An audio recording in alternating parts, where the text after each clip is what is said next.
Indonesia akan memegang jawatan Presiden Majlis Hak Asasi Manusia Pertubuhan Bangsa-Bangsa Bersatu. Dan dalam satu senario di mana akan ada perubahan kuasa besar di dunia, Indonesia merupakan salah satu paksi kuasa. Negara jiran kita dah jadi presiden. Apa kata saya cadangkan korang buat satu penempatan dekat Indonesia, namakan dia Jalan Rohiyah. Bagi diorang kat tepi jadi warga negara Indonesia. Kepercayaan dunia kembali mengarah ke Indonesia. Terpilihnya Indonesia sebagai Presiden Dewan Hak Asasi Manusia PBB menjadi sinyal bahwa diplomasi Indonesia dinilai matang, berimbang, dan mampu berdiri di tengah isu-isu sensitif global. Posisi ini bukan sekadar simbolis, melainkan cerminan bahwa Indonesia dipercaya memimpin dialog HAM internasional secara adil, tidak berpihak, namun tetap berpegang pada prinsip kemanusiaan dan kedaulatan negara. Namun, tidak semua pihak menyambut capaian ini dengan sikap dewasa. Di kawasan terdekat, Malaysia justru tampak menunjukkan ketidaksukaan. Alih-alih memberi dukungan, respons yang muncul justru bernada dorongan sepihak.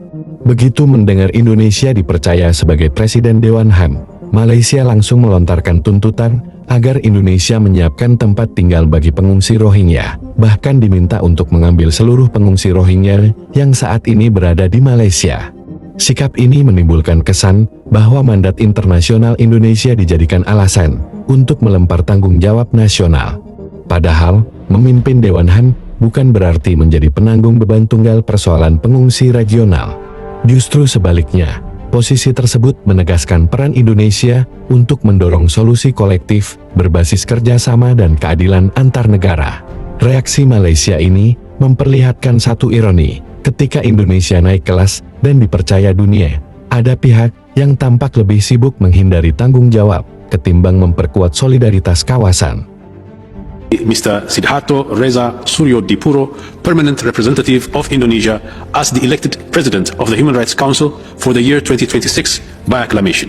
It is so decided. Indonesia akan memegang jawatan Presiden Majlis Hak Asasi Manusia Pertubuhan Bangsa-Bangsa Bersatu UNHRC pada 2026. Ini menandakan kali pertama negara itu menyandang jawatan berkenaan ketika majlis tersebut memperingati ulang tahun ke-20 penubuhannya.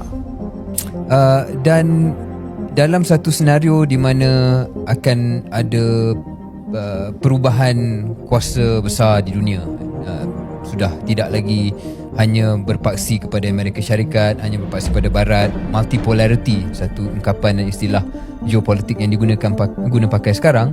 Indonesia merupakan salah satu paksi kuasa di rantau ASEAN ini.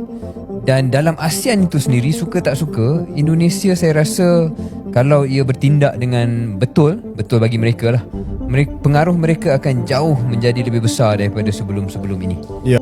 Indonesia dilantik Presiden UNHCR 2026. Tahniah Indonesia kerana memegang jawatan tinggi. Ini berita baik. Negara jiran kita dah jadi presiden. Apa kata saya cadangkan Indonesia buat satu perkampungan, sediakan pulau untuk pelarian-pelarian ni, terutama Rohingya. Kalau Indonesia dah buat macam ni, dah ada pulau-pulau untuk diorang, jadi senanglah orang Malaysia bawa pelarian-pelarian dekat Malaysia ni pergi ke Indonesia. Sebagai presiden kena mainkan peranan penting macam mana nak selesaikan UNHCR punya isu ni. Korang buat satu penempatan dekat Indonesia, namakan dia Jalan Rohiyah. Bagi diorang kat tepi jadi warga negara Indonesia. Orang Indonesia kan baik-baik belaka. Bagi diorang berniaga. Kemanusiaan lah katakan kan. Malaysia tak perlu jawatan presiden-presiden ni. Yang Malaysia nak sekarang ni, nak cari tempat dekat mana boleh hantar pelarian-pelarian yang dekat Malaysia ni dekat negara ketiga. Semoga Indonesia boleh jadi negara ketiga. Sebab negara Indonesia ni sangat berperi kemanusiaan. Betul tak korang? Saya tahu sebab saya ada lebih kurang 1,000 pelajar Rohingya. Dia anak tiri dibenci oleh masyarakat Melayu yang beragama Islam, yang dahinya hitam, sujud. Tapi bencinya kepada Rohingya luar biasa. Mulutnya celupar, menghalau mereka keluar. Sedangkan mereka itu nak menyelamatkan akidah mereka daripada Arakan, untuk mengelakkan diri daripada dibunuh, untuk mendapat kasih dan sayang daripada orang Islam di Malaysia.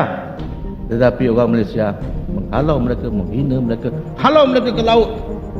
Halau ke laut, kenapa tak pergi mana dengan kapal yang bocor, confirm mati. Majoriti orang Melayu.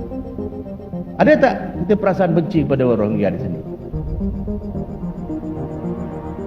Ada yang temberang lah. Kalau baca dalam TikTok segala macam tu, saya buat positif sikit pasal Rohingya. Apa pula, ini negara kita, utamakan orang-orang Melayu, utamakan orang Islam, halau mereka keluar. Kalau nak berat, bawa ke rumah tuan, jangan susah-susah kat kami. Itu hujah-hujah. Muhajir Ansar itu meleburkan orang luar, sebab milik negara ini milik Allah Subhanahu Wa Taala. Ini konsep madani, inklusif. Ya.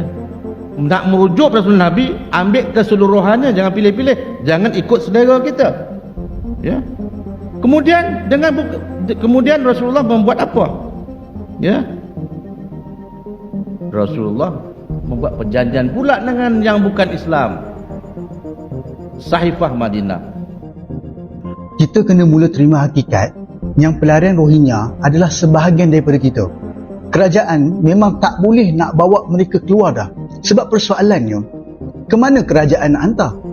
Sudah pasti tak akan ada negara yang nak mereka. Kalau ada yang nak pun, berapa pula kos nak hantar? UNHCR takkan tampung kosnya. Bahkan pelarian Rohingya sendiri yang kena memohon pada UNHCR untuk dipindahkan ke negara ketiga.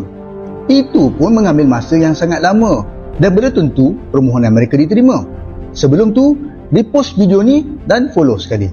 Rohingya ni status pelarian, bukan pekerja asing macam warga Bangladesh dan Nepal tu semua.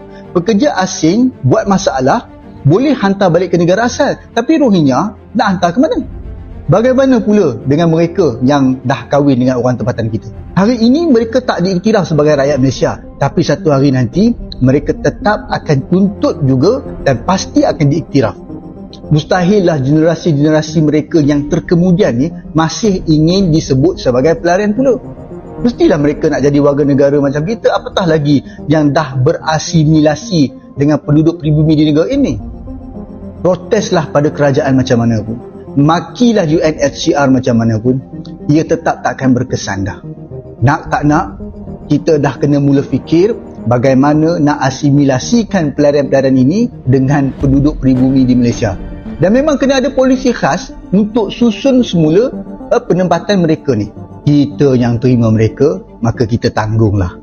Syabas dengan belas ihsan orang Melayu, sangat terpuji. Teruskan bertolak ansur. Bawa pula pelarian Palestin ke negara kita nanti, ya? Okey? Saya makan dulu.